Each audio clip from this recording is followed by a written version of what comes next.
BNP যে রাষ্ট্র চালানোর জন্য লায়ক হয়ে ওঠে নাই, এটার প্রমাণ হইতেছে তারেক রহমানের ঘোষণা, I have a plan. Tarique রহমানের আশেপাশে যারা আছেন, মানে যাদের কাছ থেকে তারেক রহমান বুদ্ধি পরামর্শ নেন আর কি, নেন কিনা জানি না, তাও যদি দিয়া থাকে আর কি, তো যারা তারেক রহমানকে ন্যারেটিভ বানাইতে সাহায্য করে, তারা তারেক রহমানকে আর তার দলকে একেবারে ডুবাইছে। বাংলাদেশের এলিট ইন্টেলিজেন্ট মিডল ক্লাস, এমনকি ওয়েস্ট, তারা এর মধ্যে তারেক রহমান আর বিএনপির ক্যাপাসিটি মাইপা ফেলছে, একেবারে মাইপা ফেলছে। কয় ইঞ্চি ক্যাপাসিটি বিএনপি এখানে ফেল করেছে। আগে আমার অনুমান ছিল বিএনপি এলিট মিডল ক্লাসের ভোট পাবে, আমার এখন মনে হচ্ছে না যে তারা সেটা পাবে। তারেক রহমানের দল যেটাকে তারেক রহমানের স্মার্টনেস ভাবতেছে, সেগুলো একের পর এক ডিজাস্টার হইতেছে, একের পর এক। আমি আজকে কয়েকটা দেখাবো, কেন হইতেছে সেটাও আমি ব্যাখ্যা করব। আর এই প্ল্যানের রাজনীতি যে একেবারে অনাবশ্যক এবং ইমপ্লিমেন্ট করার যোগ্য না, সেটাও দেখাবো। এই প্ল্যানের রাজনীতি যে একজন স্টেটসম্যানের কাজ না, এটাও আমি দেখাবো। আমি আলাদা আলাদা কইরা তাদের নির্বাচনী ইশতেহার নিয়ে এপিসোড বানানো বন্ধ করতেছি না, অলরেডি তো চারটা হয়েছে, দেখেছেন তো ওই কয়টা, ওটা আল্লাহর রাস্তে চলবে। আসেন আল্লাহর রাস্তে শুরু করি তারেক রহমানের ডিজাস্টার গুলা, এবং তারপরে প্ল্যানের রাজনীতি কেন স্টেটসম্যানশিপ না।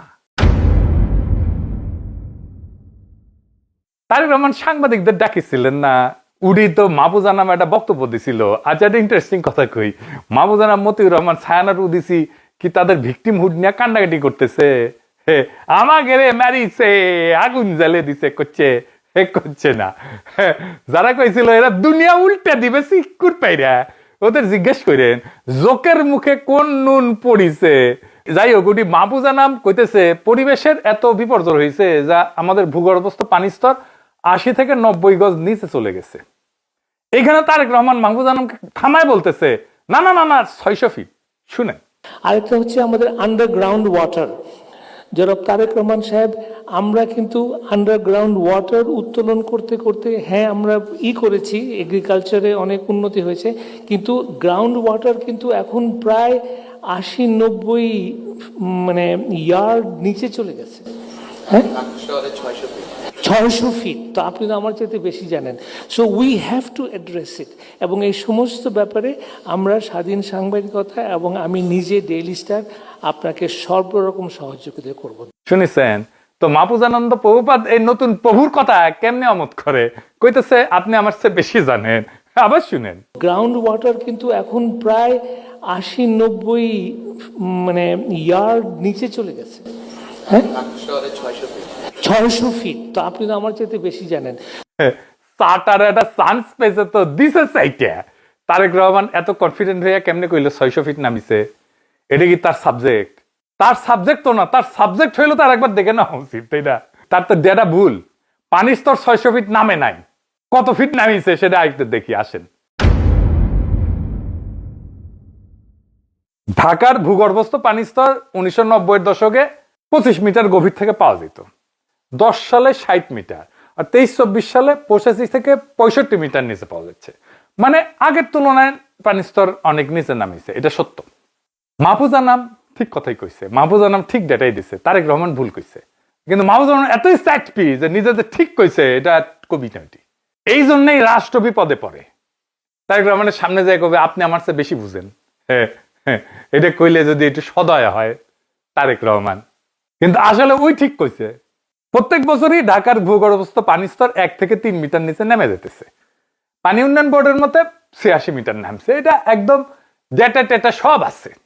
দেশের 2/3 এলাকা তো ভূগর্ভস্থ পানির স্তর প্রচলিত জায়গা থেকে 1 থেকে 3 মিটার নিচে নেমে গেছে শুকনা মৌসুমে। অনেক গ্রামগঞ্জে এখন পানি পাওয়া যায় 30 ফুট বা তার চেয়েও গভীরে, আগে যেখানে আরো কম গভীরে মিলতো আর কি। তার মানে ঢাকা শহরে তো এদিকে 600 ফিট, 600 ফিট না, 85 থেকে 90 মিটার, মানে 280 থেকে 300 ফিট। 600 ফিট মানে হচ্ছে 183 মিটার। তার মানে ঢাকায় যে সমস্ত জায়গায় ভূগর্ভস্থ পানির স্তর পাওয়া যাচ্ছে সেটা 85 থেকে 90 মিটার গভীরে, যেটা 600 ফিটের অর্ধেকেরও কম, মানে 300 ফিট। 300 ফিট কইতে গিয়া 600 ফিট কইছে। এ তো দেখি আরেক শেখ মুজিব 3 লাখ কইতে গিয়ে 3 মিলিয়ন কইয়া দিছিল। শেখ মুজিব তো অঙ্কে ফেল মারতো, যদিও আঙ্কেরে বাংলা লুথার কিং নিজেই কইছে সে অঙ্কে কাঁচা। তুমি যে বললে তোমার অঙ্ক করতে ভালো লাগে না, তোমাকে একটা সিক্রেট কথা বলি, অঙ্ক কিন্তু আমারও খুব ভালো লাগতো না, অঙ্ক দেখলে আমিও ভয় পেতাম। তো 600 ফিট ধরে নিয়ে বাংলার লুথার কিং যে প্ল্যান বানাবে সেটা কোনো প্ল্যান হবে, কোনো কাজে আসবে? আপনারাই কন তো। তাহলে কি প্ল্যান বানাইছে ওই? আরেকটা জিনিস দেখি, বিএনপি রিল বানানো প্রতিযোগিতা করলো না সেটা নিয়ে। তো এই রিল বানানোর প্রতিযোগিতাতে যারা ভালো করলো তাদের তারেক রহমান মিট করবে, দেখা করবি, তো করলো। সাথে তারেক রহমানের মেয়েও ছিল, ভালো কথা। তো এটি কারা কারা আসিছিল জানেন? এই মালদা আসিছিল, বিএনপির অনলাইন সিপাল সালার। যারা জামাতকে ভোট দিতেছে প্রবাসী, তাদের সম্পর্কে কি বলে শুনেন, আগে শুনে নেন, তারপরে ওর কথা করছি। কিছু কিছু প্রবাসী দেখলাম যে তারা পোস্টাল ব্যালটে দাঁড়িপাল্লায় ভোট দিছে এবং তারা গণভোটে হ্যাঁ ভোট দিছে। আবার সেই ভোট দেওয়ার ভিডিও তারা ধারণ করে আবার সোশ্যাল মিডিয়াতে আপলোড করছে। তা আমার কথা হচ্ছে যে তারা এত খুশি মনে হেসে খেলে সুন্দর করে যে ভিডিওটা বানায় সোশ্যাল মিডিয়াতে আপলোড করলো, তারা যে নিজের বউকে, যারা প্রবাসী এবং গাড়িপাল্লায় ভোট দিচ্ছেন, তারা যে নিজের বউকে জামাতের আমিরদের কাছে ইজারা দিচ্ছেন, এই বিষয়টা কি আপনাদের মাথায় আছে? শুনেছেন? এটা তারেক রহমান ডেকে নিয়ে গেছে, আবার কইছে তার কন্টেন্ট নাকি দেখে, তার মুখেই শুনেন। আমার আজকের এক্সপেরিয়েন্সটা অনেক ভালো। যেমন চেয়ারম্যান স্যার ফার্স্টে এখানে ঢুকে যখন সবার সাথে হ্যান্ডশেক করতেছিল, তখন উনি আমার সাথে হ্যান্ডশেক করার সময় বলছে যে I follow you a lot, that means a lot to me. কারণ চেয়ারম্যান স্যার এসে বলতেছে এমন একটা কথা, I was just hang on a moment and তারপরে আমি স্যারে বলছি it's a great thing to me sir. মানে বুঝতেইছেন, আমি জাস্ট হ্যাং হয়ে গেছি চেয়ারম্যান স্যার যখন এমন একটা কথা বলছে। তার মানে সে যে ইতরামি করে সেটা তারেক রহমান জানে, যাই নাই তার মতো ইতরকে ডাকিছে, কনফার্ম করছে তার ইতরামি দেখে তারেক রহমান আর পছন্দ করে। তারেক রহমানের ইতরামি পছন্দ, ইতরদের পছন্দ, কারণ তারেক রহমান ইতরদের গডফাদার। এক ইতর ছিল আওয়ামী লীগের মুরাদ, এই যে এটা, সে মুরাদ জাইমা রহমান সম্পর্কে খুবই অশ্লীল কথা কইছিল না, আমি আর দেখাইলাম না ভিডিওটা। সেই মুরাদের মন্ত্রিত্ব গেছিল কিন্তু আওয়ামী লীগের আমলে, তার নমিনেশনও দেয় নাই পরে আওয়ামী লীগ। আর তারেক রহমান তার দলের একই মানের এক ইতরকে ডাইকা নিয়ে পুরস্কৃত করে, তাও মেয়েকে পাশে বসে। এই হইতেছে আওয়ামী লীগ আর বিএনপির তফাৎ। এই ব্যাপারে আওয়ামী লীগ বিএনপির চাইতে 1000 গুণ ভালো। সি সি সি তারেক রহমান সি। চান্দাবাজ ধান্দাবাজ এদের তো আশ্রয় দিতেছেনি, ইতরদের গডফাদার হইতে হবে আপনারে। যাই হোক, সেই রিল মেকারদের নিয়ে বৈশা তারেক রহমান বলতেছে দক্ষিণ কোরিয়া কন্টেন্ট মেক করে $12 বিলিয়ন আর্ন করেছে। শুনেন। আপনার জানা আছে সাউথ কোরিয়া খুব সম্ভব গত বছর কন্টেন্ট মেকিং থেকে কত আর্ন করেছে? $12 বিলিয়ন। শুধু আইটি কন্টেন্ট মেকিং থেকে $12 বিলিয়ন। একটা সাবজেক্ট থেকে। মানে একটা জ্ঞানের কথা কইছে, ডেটা কইছে, ডেটা করলে জ্ঞানের কথা মনে হয়, প্রচুর জানে মনে হয়। তাই রহমান কন্টেন্ট ক্রিয়েটারদের সাথে বসবেন, কন্টেন্ট ক্রিয়েটারদেরকে চমকাই দিতে হবে কিছু কুইয়া, তাই কিছু ডেটা লাগবে। কিছু ভালসুনকে বসে দিছে, এই ডেটা এনে দিছে গুগল টুগল কইরে আর কি। 600 ফিটের মতো, ওই যে 600 ফিটের ডেটা দিছিল না উনকা। তো কোরিয়ান কন্টেন্ট বলতে কি রিলস আর ইউটিউব বুঝাইছে না। দক্ষিণ কোরিয়া কন্টেন্ট এটা সাংস্কৃতিক কন্টেন্ট, এটারে বলে কে কন্টেন্ট। এর মধ্যে আছে music, movie, games, animation, broadcasting, advertising এবং ক্যারেক্টার কন্টেন্ট, মানে যেগুলো অ্যানিমেশন কন্টেন্ট ইত্যাদি, নলেজ এবং আইটি সব এটার মধ্যে।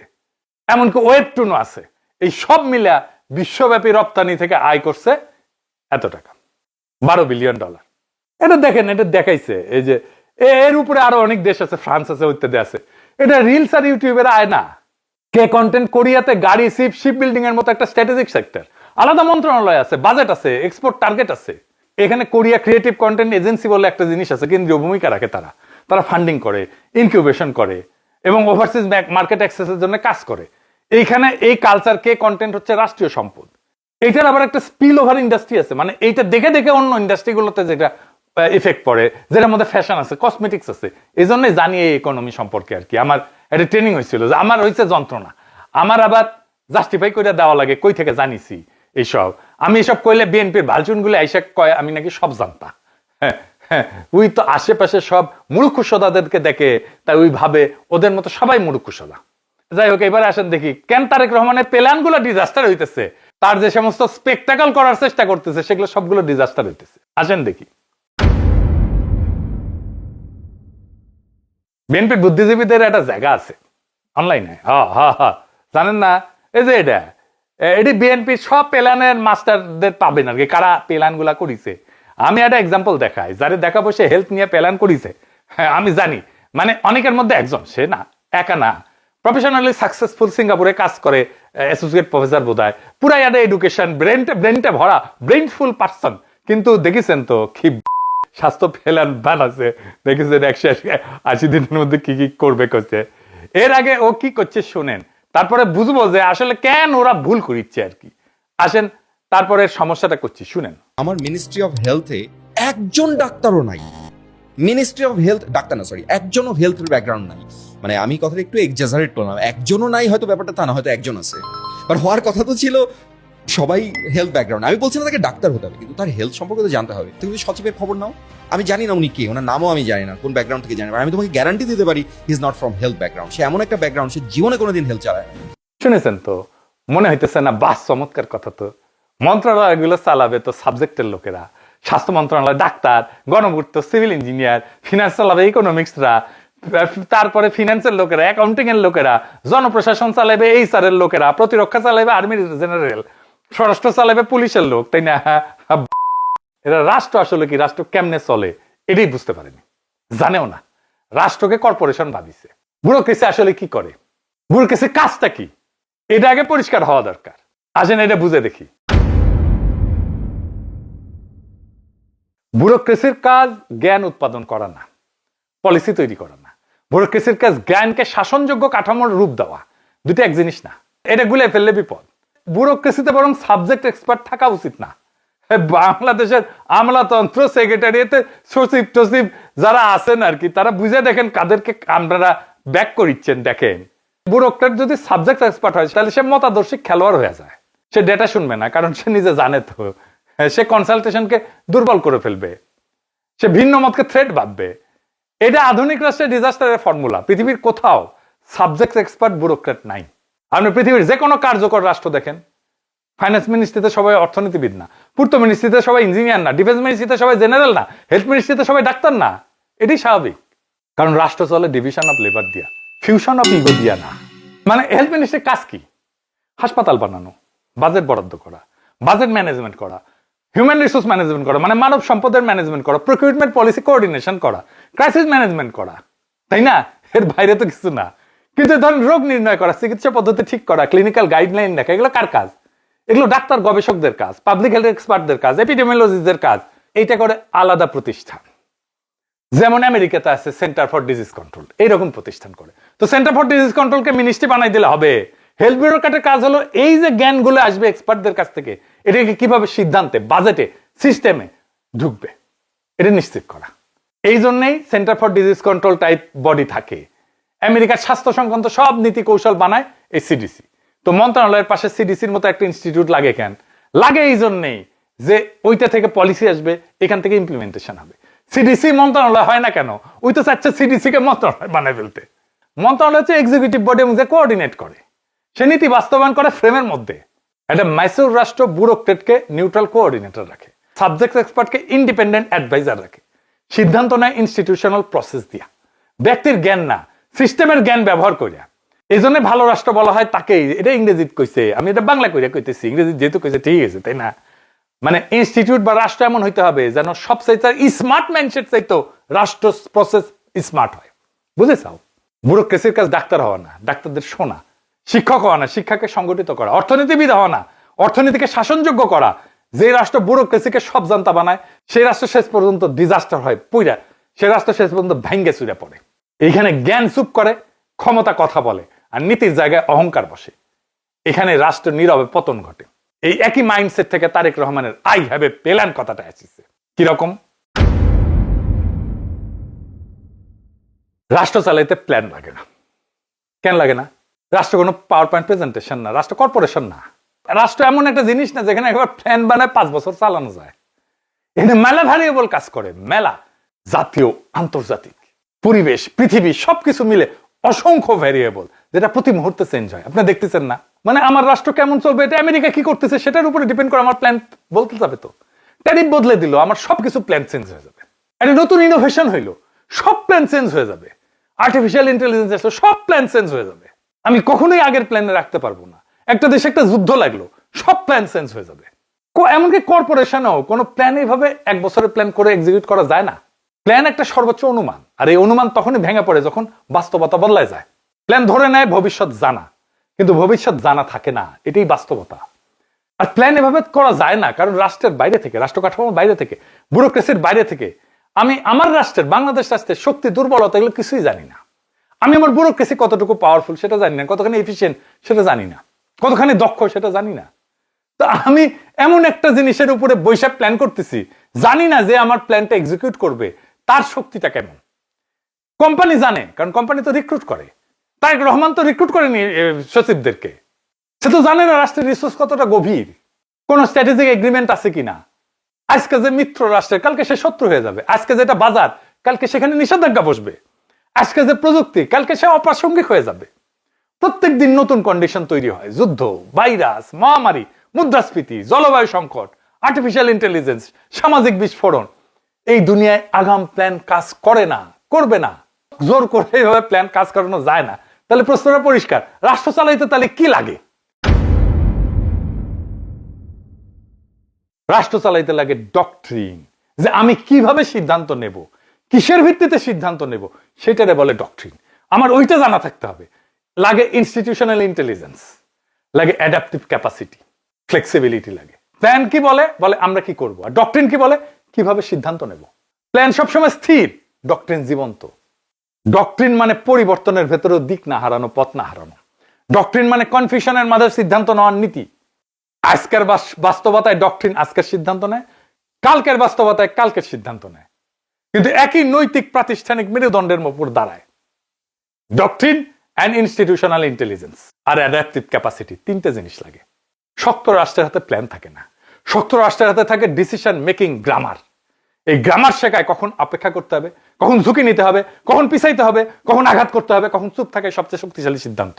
দুর্বল রাষ্ট্র প্ল্যান বানায়। এই রাষ্ট্রের প্ল্যানিং এর, দীর্ঘমেয়াদী প্ল্যানিং এর বিষয়টা আসিছিল কমিউনিস্ট রাষ্ট্র থেকে, সোভিয়েত ইউনিয়ন থেকে আসিছিল, স্ট্যালিন করেছিল। এটা স্ট্যালিনের 5 সালা পরিকল্পনা ছিল, 5 বছর বছর প্ল্যান করিত। এই যে 19বিংশ শতাব্দীর কথা, আগের শতাব্দীর কথা, ওর পরে 100 বছর পার হয়ে গেছে দুনিয়া। ওই সময় রাষ্ট্র ছিল খুব দুর্বল, সোভিয়েত ইউনিয়ন। সেই জন্য দুর্বল রাষ্ট্র প্ল্যান বানায়।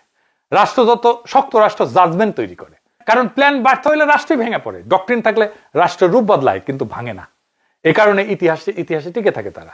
সোভিয়েত ইউনিয়ন এই দীর্ঘমেয়াদী প্ল্যান করতে করতে করতে করতে করতে করতে ভেঙেই গেল, দেখেছেন? এটাই এই প্ল্যানিং এর, রাষ্ট্রীয় প্ল্যানিং এর এটা প্রবলেম। আপনি দেখেন তো, আমেরিকার কোনো প্ল্যান আছে? 1 বছর আগে জানতেন যে এরকম আইস এসে এরকম ব্যাপার করবে? আপনি জানতেন যে এসে ভেনেজুয়েলা এরকম করবে, গ্রিনল্যান্ড নিয়ে এরকম করবে, এটা জানতেন? কিন্তু এই ডক্ট্রিন ছিল যে গ্রিনল্যান্ড নিয়ে তাদের একটা সিদ্ধান্ত নিতে হবে। কি সিদ্ধান্ত নিতে হবে সেই ডক্ট্রিন তাদের আছে, সে চিন্তা তাদের আছে, কিন্তু এই প্ল্যানটা কিন্তু এখনই হবে সেই প্ল্যান ছিল না। রাষ্ট্র এভাবে নিজের ভবিষ্যৎ বানাইতে পারে না। রাষ্ট্র অনিশ্চয়তার ভেতরে চলার ক্ষমতা তৈরি করে, এটাই রাষ্ট্র। আর সেই ক্ষমতার নাম হইতেছে ডক্ট্রিন, ইনস্টিটিউশনাল ইন্টেলিজেন্স আর অ্যাডাপটিভ পাওয়ার। 3টা জিনিস মাত্র। তাই প্ল্যান না, ক্ষমতা। দর্শনের ভাষায় রাষ্ট্র এমন কিছু না যেটা নির্দিষ্ট শেষ লক্ষ্য ধরে ধাপে ধাপে ধাপে ধাপে আগানো যায়। রাষ্ট্র মানে বৈধ কর্তৃত্ব প্লাস অনিশ্চয়তা।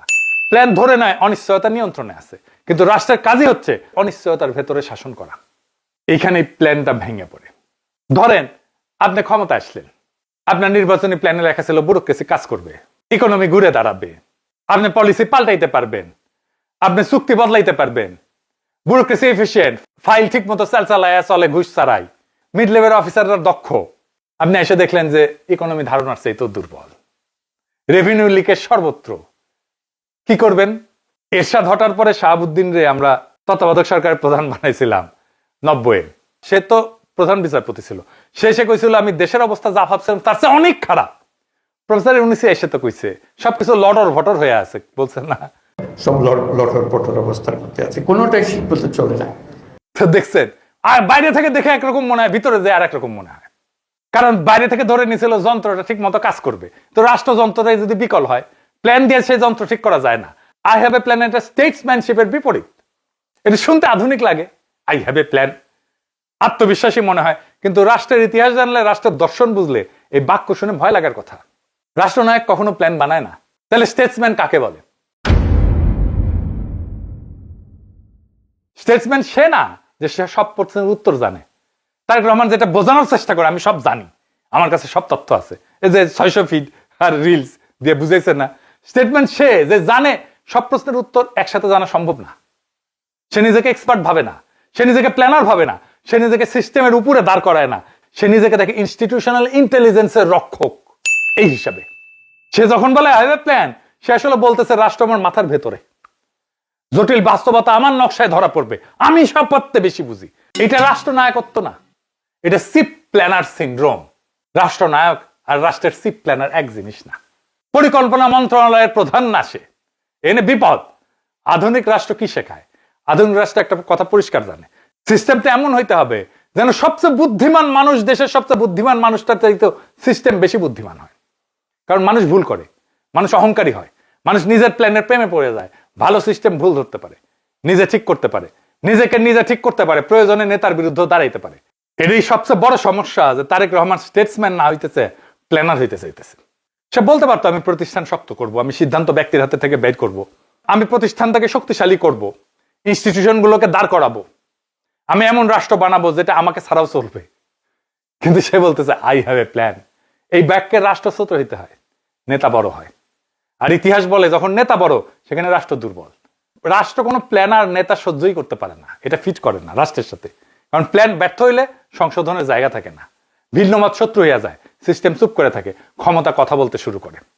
এটাই স্বৈরাচারের প্রথম ধাপ। রাষ্ট্র চালানো মানে নকশা আঁকা না, রাষ্ট্র চালানো মানে সবসময় অনিশ্চয়তার সাথে সহাবস্থান। এটা মাথায় রেখেন। রাষ্ট্র মানেই অনিশ্চয়তা, সারাক্ষণ, সব সময়, প্রত্যেক মুহূর্তে অনিশ্চয়তা। আপনার কোনো প্ল্যান কাজ করবে না, এটাই রাষ্ট্র। যে নেতা বলে আমার প্ল্যান আছে, সে রাষ্ট্রকে নিজের মাথার ভিতরে বন্দি করে ফেলে। আর এই মাথা ভুল করলে রাষ্ট্র পড়ে যায়। তাই বলতেছে তো লোকজন তারেক রহমান দেশকে বাঁচাবে, একজন মানুষের উপরে দেশ টিকে থাকবে, দেশ এত ফেল না। তো হে বিএনপি বুঝে গেছে যে ভোটে জিতবি না, কান্নাকাটি করিচ্ছে, ভোটের জন্য কি কান্নাকাটি করিচ্ছে দেখেন। আপনাদের হাতে বলছি একটা বারের জন্য আমার বাবাকে, আমার রাজনৈতিক বাবাকে একটা বারের জন্য আপনারা সুযোগ দিবেন। আপনাদের কাছে একটা বারের জন্য একটা ভোট দিতে চাই। একজন মানুষকে কিন্তু ভোট দেবেনি, আপনারা জানাই চাই। ভোট কিন্তু করে রাখতে পারবেন না। এই কাঠুয়াদের উন্নয়নের জন্য, ফকিপুরের উন্নয়নের জন্য আপনাদের কাছে আমার বাবার কথা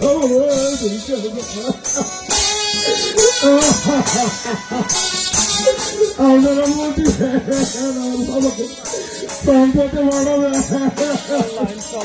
আর কোন চাওয়া নাই, আমার বক্তা মরে গেছে।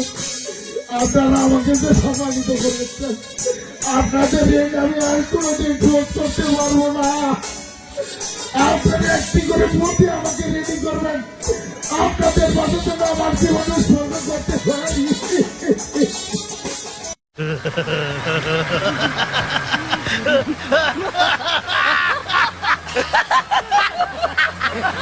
এডিটে সাহেব, আপনি মানুষ ভালো না, এই কান্দনের পরেও হাসি দিলেন।